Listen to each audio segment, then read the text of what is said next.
सत्संगत जी बड़े प्रेम और सत्कार से कहना जी धन्य निरंकार जी। सत्संगत जी दास से विनती कर रहा है, दास से त्रुटि हो जाए तो अपने घर के बालक समझकर क्षमा करिएगा सत्संगत जी।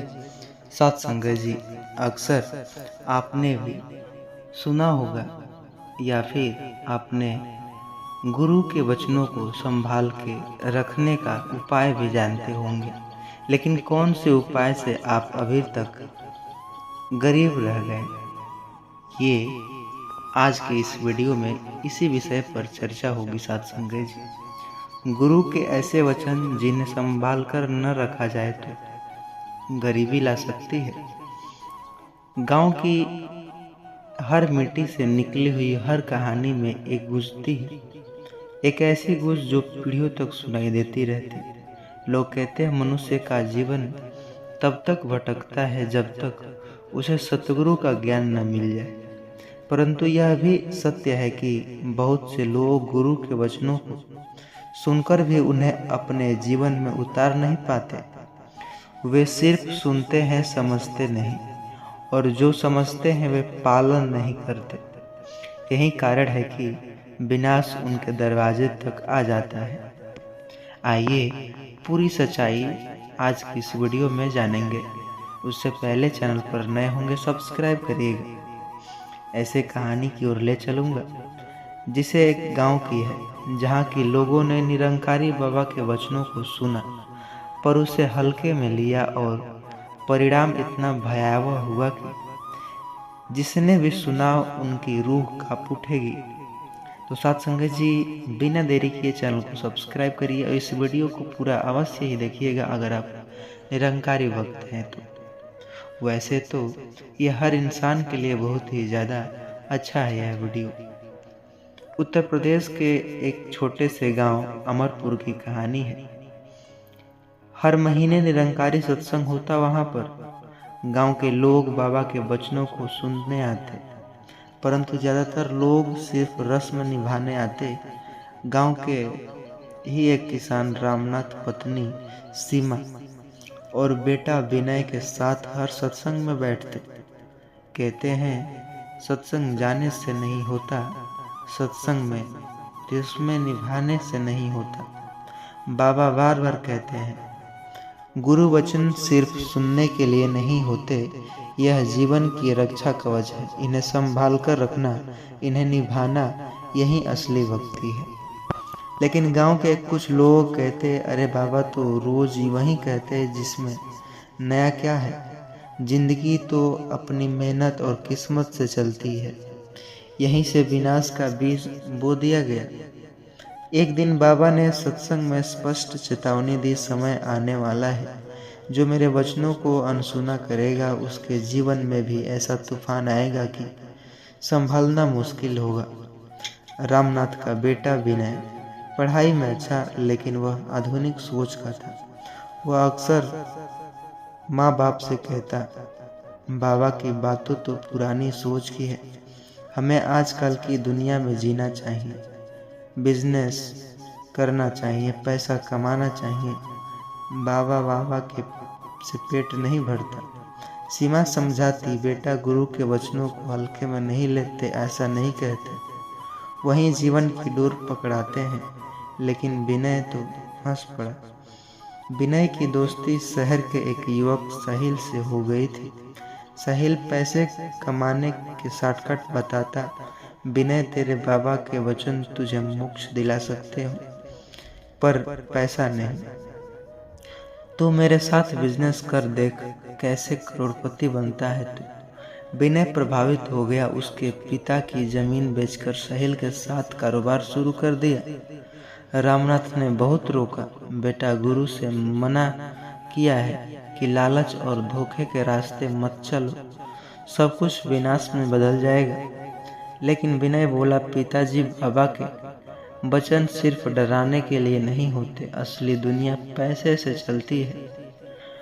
अगले सत्संग में बाबा ने बहुत भारी शब्द बोले, शिष्य जब गुरु के वचनों को संभाल कर नहीं रखता तब उनका मन भटक जाता है, और जब मन भटकता है तो जीवन नरक में बदल जाता है। याद रखो, धन दौलत रिश्ते सब नाश हो सकते हैं, पर यदि गुरु वचन संभाल कर रखे तो वही रक्षा करता है। गांव के लोग सहम गए। रामनाथ ने घर आकर बेटे से कहा, देखो बेटा, यह आखिरी चेतावनी है, अब भी संभल जाओ। लेकिन विनय ने हंस पड़ा, उसे हंसी में उड़ा दिया। कुछ ही महीनों में साहिल ने विनय को धोखा दिया। जमीन बिक चुकी थी, पैसे भी डूब चुके थे। रामनाथ के पास खेती जो करने की जमीन थी वो भी।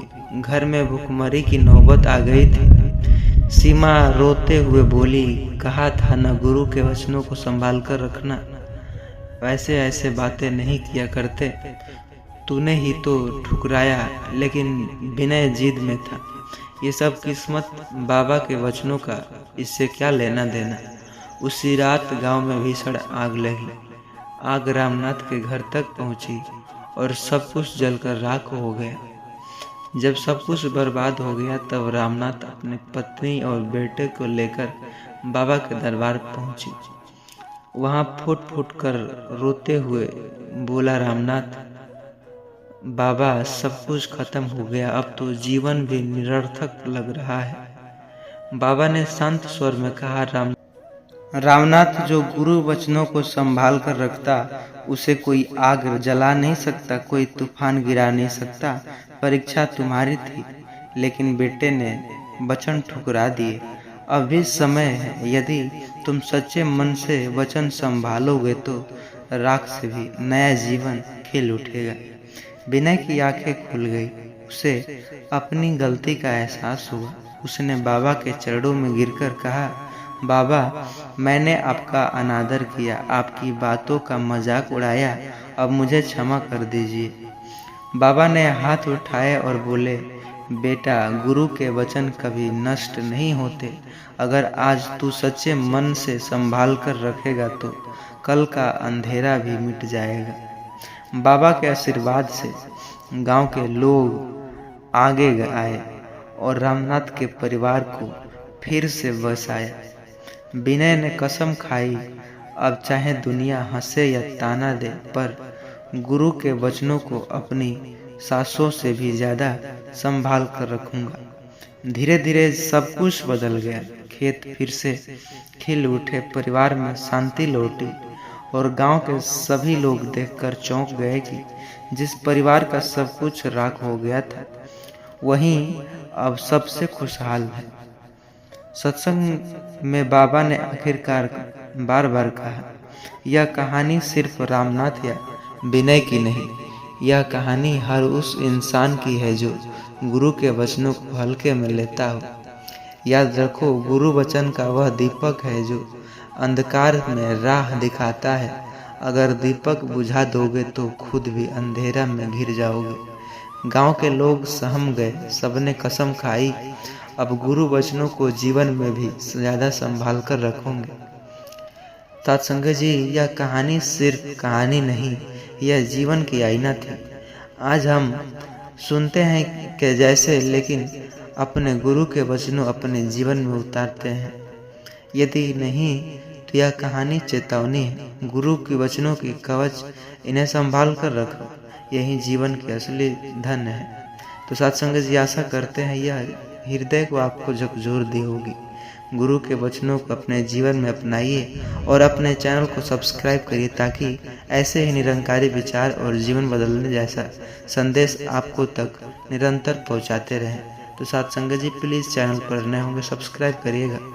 वीडियो को मित्रों के साथ व्हाट्सएप के जरिए शेयर जरूर करिएगा। वीडियो को लाइक, कमेंट में धन निरंकार अवश्य लिखिएगा। सत्संग जी, प्रेम और सत्कार से कहना जी, धन निरंकार जी। सत्संग जी, भारत की धरती पर व्रत और त्योहार की परंपरा नहीं है, बल्कि आत्मा की परीक्षा है। ये क्या, हरतालिका तीज व्रत विशेष रूप से महिलाओं का पर्व है, जिसमें वे भगवान शिव पार्वती की पूजा करके अपने पति की लंबी उम्र और परिवार की समृद्धि की कामना करती है।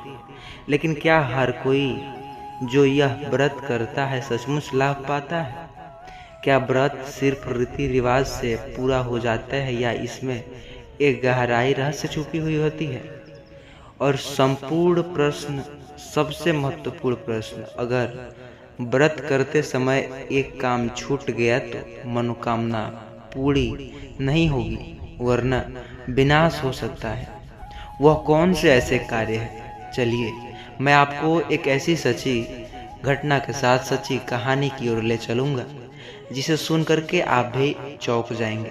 तो साथ संगत जी, अभी तक आपने हमारे इस चैनल को सब्सक्राइब नहीं किए हैं तो सब्सक्राइब करिएगा। आइए आपका कीमती समय नष्ट न करते हुए कहानी की ओर आगे बढ़ते हैं। साथ संगत जी, इस वीडियो को पूरा देखिएगा। बीच में छोड़ कर देखने से आप वह एक चीज़ कौन से कार्य करने हैं भूल जाएंगे, तो विनाश हो जाएगा। एक ऐसा विनाश जो गांव के लोग सन्नाटा में बदल जाएगा। तो आइए कहानी की ओर बढ़ते हैं। बिहार के एक गांव में मुस्कान नाम की लड़की रहती थी। शादी को 5 साल हो चुके थे। पति था सौरभ, सीधा साधा इंसान था, लेकिन परिवार आर्थिक तंगी से गुजर रहा था। जो मुस्कान की गोद भी खाली थी। वह माँ बनने की तमन्ना हर देवी देवता के आगे माथा टेक चुकी थी और गांव की औरतों ने कहा था, बिटिया इस बार हरितालिका तीज का व्रत कर लेना, सच्चे मन से करोगी तो तुम्हारी मनोकामना पूर्ण होगी। मुस्कान के दिल में एक उम्मीद जगी। उसने ठान लिया कि इस बार वह हर हाल में यह व्रत करेगी। मुस्कान की सहेली थी नेहा ने उसे समझाया, देख बहन, व्रत तो बहुत लोग करते हैं लेकिन सबकी मनोकामना पूरी नहीं होती। सुन, एक काम जरूर करना, व्रत सिर्फ शरीर का उपवास नहीं बल्कि मन का भी उपवास है। अगर तूने व्रत रखते हुए झूठ बोला, किसी का दिल दुखाया या पाप किया तो व्रत व्यर्थ जाएगा और उल्टा विनाश भी हो जाएगा। मुस्कान ने सिर हिलाया, लेकिन उसके मन में कहीं न कहीं संदेह था। गांव में एक युवक था साहिल, जो मुस्कान पर बुरी नज़र रखता था। उसने मुस्कान से कहा, ये सब व्रत त्योहार ढोंग, और अगर सच में तुझे खुश चाहिए तो व्रत पूजा छोड़कर मेरे साथ चल। मुस्कान काँप उठी। उसने कड़ाई से मना कर दिया, लेकिन साहिल ने मन में ठान लिया, अगर मुस्कान मेरी न हुई तो उसका व्रत बिगाड़ दूंगा। हरतालिका तीज का दिन आया। गांव की औरतें सज धज कर लाल हरे कपड़े पहनकर नदी किनारे पहुंचने लगी। सबने हाथों में पूजा की थाली। मुस्कान भी आई। उसकी हाथों में आंसू और दिल में उम्मीद थी।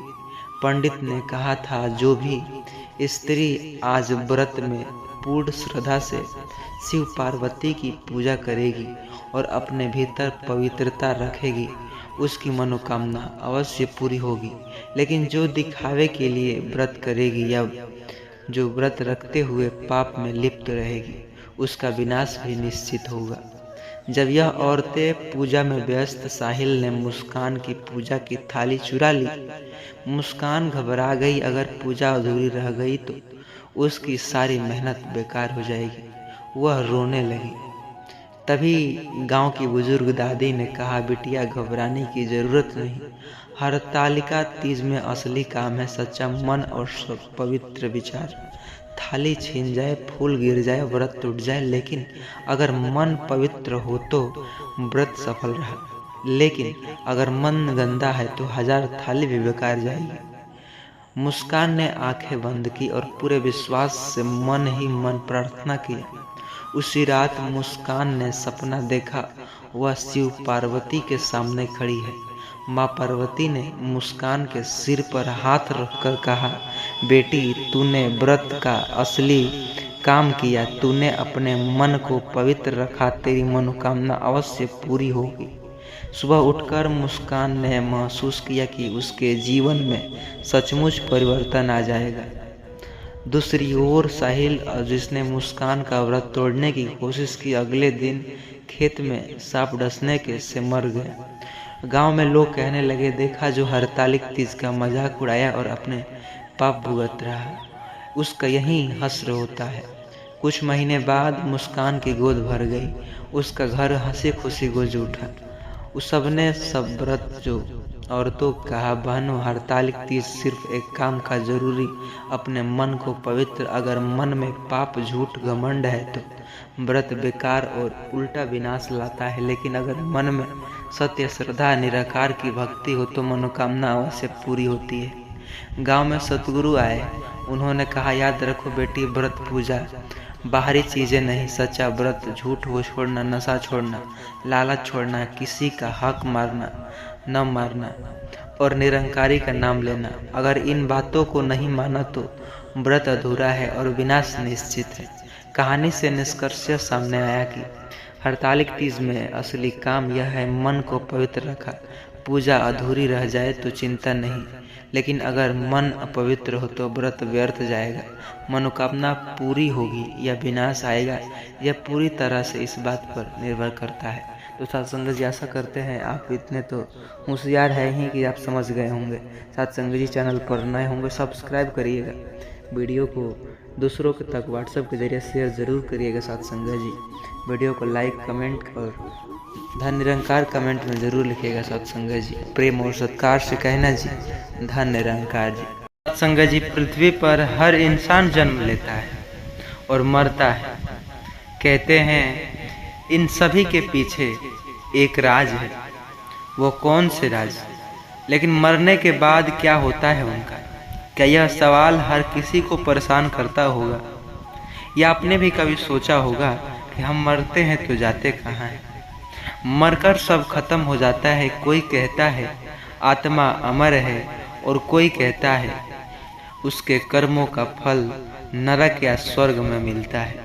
लेकिन असली सवाल यह है कि नरक किसे मिलेगा और किसे स्वर्ग मिलेगा, और कौन नरक जाने का असली हकदार है, और क्या सचमुच इन सभी से विनाश होगा? जो इस प्रश्न का उत्तर आज मैं इस वीडियो में बताने वाला हूँ।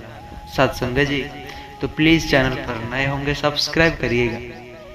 और आइए, आपका कीमती समय नष्ट न करते हुए एक ऐसी कथा की ओर ले चलूँगा जिस कथा को सुनने के बाद आप भी यकीन कर पाएंगे क्या सच है क्या झूठ, बाबा हरदेव सिंह जी द्वारा। सत्संग जी, आइए आगे चलते हैं कहानी में। यह कहानी को जो छोड़ छोड़ कर देखता है उस पर भारी संकट भी आ सकता है, क्योंकि इसमें ऐसे ऐसे विचार मिलेंगे जो मनुष्य को अवश्य सुनने चाहिए। उत्तर प्रदेश के एक छोटे से गांव में, जो कि सौरभ नाम का एक युवक था, उसका जीवन देखने में तो बिल्कुल सामान्य था। खेती बाड़ी, परिवार की देखभाल और गांव में इज्जत, लेकिन अंदर से सौरभ का मन हमेशा बेचैन रहता था। उसे लगता था कि वह कुछ भी कर ले सके, जो कि शांति उसे नहीं मिलेगी, कुछ भी कर ले। सौरभ की पत्नी मुस्कान बड़ी धार्मिक स्वभाव की थी। वह रोज पूजा पाठ करती, गरीबों की मदद करती, भगवान के नाम जप करती। वहीं सौरभ का दोस्त साहिल बिल्कुल उल्टा था, नक्शे का आदी, झूठ बोलने वाला और दूसरों की चीजें को हथियाने वाला।